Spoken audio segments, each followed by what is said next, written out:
My name is Andy Lewis, and I am a slackliner. The way I look at the world is kind of creative.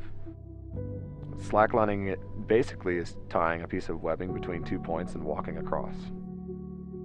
I use landscapes where people wouldn't see something original and something beautiful. What you're looking for is, it's hard to describe. You can make something that wasn't once there, now something that is. The DJI Phantom 4 allows me to capture a perspective that gives a relevant explanation to what I'm doing. How high it is, how scary it is, how committing it is, how focused you have to be. You can write a story and you can tell people how scary it was and how much effort it took. But unless you can really get a visual that people can connect with, it's really hard to describe. When I'm shooting with the Phantom 4, I'm not just shooting a highline, I'm shooting an emotion.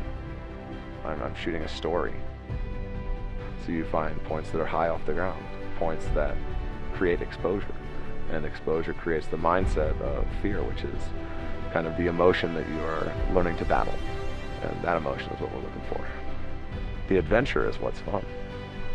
It's getting from point A to point B, not just on the line. How do you get up to the top? It's kind of fun to have some help. When I use the Phantom 4, I can just look at the monitor, I see where I want to go on the screen, I tap to see what's at the top of that tower actually. And instead of having to climb up there and look at it, you can fly up to get approach shots, to get a sense of the area.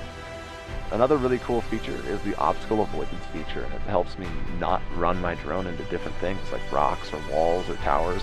And it looks like it's going to fly into it, it actually will stop before it damages itself or damages somebody else, which I find is actually kind of brilliant.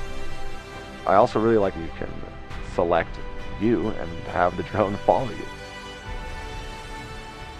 And I can go out on my line and get perspectives that I otherwise wouldn't be able to do by myself. So I can now go out and film myself solo, which is very nice when you're trying to go places that a lot of people don't go. You go out into the wilderness and you're looking for something that takes your breath away, I guess. Something that is awe-inspiring. Sometimes you do have to think very hard on how to do things, but sometimes it's just one step at a time. One foot in front of the other.